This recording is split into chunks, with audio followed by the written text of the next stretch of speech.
श्री राधे राधे। जय जय श्री कुंज बिहारी, जय जय श्री हरिदास, हरे कृष्ण। दोस्तों, जब भी हम मंदिर जाते हैं, भगवान के दर्शन के लिए जाते हैं, तो भगवान की कृपा स्वरूप हमें चुनरी मिलते हैं, प्रसाद भी मिलते हैं और फूलों के माला भी मिलते हैं। बिहारी जी मंदिर जाओ तो आपको तुलसी का एक माला भी मिलता है। लेकिन जब ये सब कुछ हमें मिलते हैं, तब हम बेहद ज़्यादा खुश हो जाते हैं कि भगवान की कृपा हमें मिल चुके हैं। लेकिन दोस्तों, जब मंदिर से तुलसी की माला, फूलों की माला, प्रसाद, चुनरी आदि इत्यादि हमें मिलते हैं, तब हम सोचते हैं कि हमें ये सब चीज़ें कैसे संभाल कर रखना है, क्या करना है इन चीज़ों का।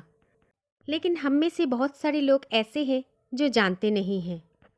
हमें कुछ भी समझ में नहीं आता है कि हम ये सब चीज़ों का क्या करें, कहाँ पर रखें। भगवान की देन में दिए हुई ये कीमती चीज़ों का हम कहाँ पर संभाल के रखें। तो चलिए दोस्तों, आज हम सब जान लेते हैं कि भगवान के दिए हुए भेंट स्वरूप को हम कैसे संभालें, कैसे संभाल कर रखें। दोस्तों, एक बात का ख्याल हमें ज़रूर रखना है, क्योंकि मंदिर में जो कुछ भी हमें मिलते हैं वो भगवान की कृपा से ही हमें मिलते हैं। जो माला हमें मंदिर से मिलते हैं वो भगवान से छू कर हमारे पास आते हैं, भगवान के गले में पहले पहुंचते हैं और उसके बाद भगवान के प्रसादी के स्वरूप हमारे पास आते हैं। वो भी सबके पास नहीं जाते हैं, भगवान जिन्हें चुनते हैं उनके पास ही जाते हैं। ठीक उसी तरह आपको जो चुनरी मिलते हैं प्रसादी के स्वरूप, वो भी भगवान को छू कर ही आते हैं। जो वस्तुएं हमें मिलते हैं, उस वस्तु में ईश्वर की पूरी ऊर्जा बस जाती है। उस चुनरी के, उस माला के कण कण में भगवान रह जाते हैं। इसीलिए उसको हमेशा संभाल के रखें।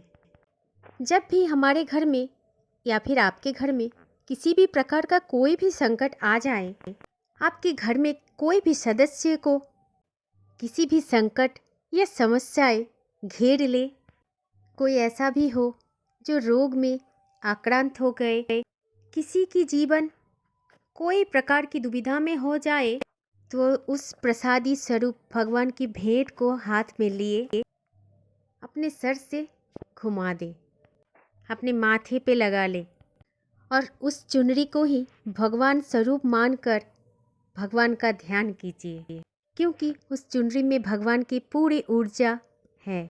मानो उस चुनरी में ही है साक्षात बिहारी जी। इसीलिए कोई भी विपत्ति आए, कोई भी समस्याएं आ जाए, तो उस चुनरी को या फिर उस सूखी हुई तुलसी की माला को आप अपने सर पे लगाइए और भगवान से प्रार्थना कीजिए। देख लेना दोस्तों, इसे करने से भगवान की कृपा जरूर होंगे आपके ऊपर। ठीक उसी तरह अगर आपको भगवान की फूल माला मिलते हैं, तो आप उनको सुखाकर खाद के रूप में व्यवहार कर सकते हैं, क्योंकि उस फूल माले में भी ईश्वर की ऊर्जा रहते हैं।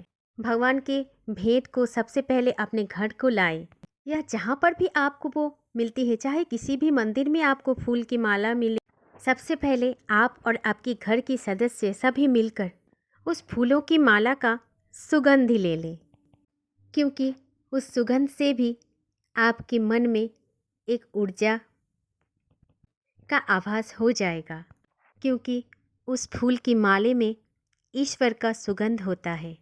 और मन ही मन ईश्वर का चिंतन करें, ईश्वर का ध्यान कीजिए। इस तरह से भगवान की ऊर्जा को आप भी ग्रहण कीजिए। आपकी शरीर की और मानसिक स्थिति ही बदल जाएगी। आप भगवान को हमेशा अपने ध्यान में ही रखें। दोस्तों, जब भी मंदिर से प्रसाद मिलते हैं तो हम प्रसाद ग्रहण करते हैं। वो प्रसाद ही कोई साधारण प्रसाद नहीं है, क्योंकि वो तो सबसे ईश्वर ईश्वर को भोग लगते हैं। ईश्वर की दृष्टि होती है उस प्रसाद पे, वो अमृत बन जाते हैं। हम और आप जो प्रसाद ग्रहण करते हैं वो ईश्वर का लगाया हुआ भोग है। एक बात तो समझ लेना दोस्तों, वो कोई साधारण चीज़ नहीं है। इसीलिए मंदिर में भेंट स्वरूप मिला हुआ प्रसाद का एक कण भी आप अपनी जिह्वा में रखें तो उस अमृत रूपी प्रसाद का महा आनंद लें और मन ही मन ईश्वर का ध्यान करें। दोस्तों, एक बात का ध्यान जरूर रखना, कभी कोई भंडारे में जाओ या कहीं पे आपको भोजन का मौका मिले तो वो केवल माँ अन्नपूर्णा की कृपा से ही आपको मिलते हैं और आपको ये सब ऐसे ही नहीं मिलती, भगवान की कृपा से ही मिलती।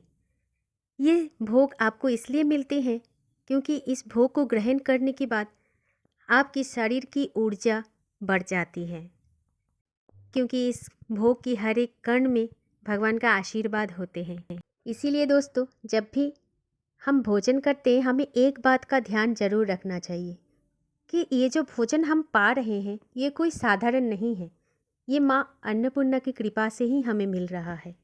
भगवान की अशेष कृपा से ही हमें भोजन करने को मिलता है, क्योंकि वो तो स्वयं भगवान श्री कृष्ण हैं और भोजन को कभी ऐसे ही छोड़ना नहीं चाहिए। अगर आप भोजन को ऐसे ही छोड़ के चले जाओ तो कृष्ण को छोड़ के चले जाने का बराबर है। इसीलिए कहते हैं कभी भी भोजन को झूठा नहीं छोड़ना चाहिए, क्योंकि इस दुनिया में बहुत सारे ऐसे लोग होते हैं जिनको 2 टाइम का भोजन नहीं मिल पाते। कभी दोस्तों अगर मंदिर में आपको प्रसादी में थोड़ा सा प्रसाद मिल जाए तो एक कोशिश ज़रूर करना, क्योंकि मंदिर में ऐसे भी लोग होते हैं जिनको दूर से ही भगवान को देख के चले जाना होता है, उनको प्रसाद नहीं मिलता। तो आपके हाथ में जो प्रसाद होते हैं भगवान से मिला हुआ, उनका थोड़ा सा आप उनको दे दीजिए ताकि उनको भी भगवान का आशीष मिल जाए, भगवान का कृपा मिल जाए, क्योंकि भगवान के प्रसाद तो अमृत के समान है।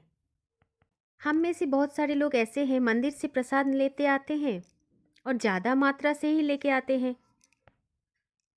उसके बाद उस प्रसाद से हम थोड़ा बहुत ग्रहण कर लेते हैं और ऐसे ही वो घर पे रखा हुआ होते हैं, वो रखा रखा वो प्रसाद खराब भी हो जाता, फिर उस प्रसाद को हम इधर उधर ऐसे ही फेंक देते हैं। दोस्तों, भूल कर भी ये चीज़ नहीं करना, क्योंकि प्रसाद अमृत होते हैं, वो भगवान को छूकर ही हमारे पास आते हैं। इसलिए हर समय हमें इस बात का ध्यान रखना है कि मंदिर से हम प्रसाद उतना ही लाएंगे जितनी हमें ज़रूरत है। कहते हैं ना, ज़रूरत से ज़्यादा कुछ भी अच्छा नहीं होता। ज़रूरत से ज़्यादा कुछ भी करो तो उनमें श्रद्धा भी नहीं होती, भक्ति भी नहीं होती। इसीलिए ज़रूरत से ज़्यादा प्रसाद आप घर पे लाओ तो वो नष्ट होता है, बेकार हो जाता है।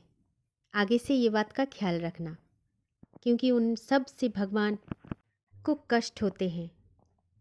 हम में से बहुत सारे ऐसे लोग भी होते हैं जिनको भगवान के प्रसाद नहीं मिलते हैं।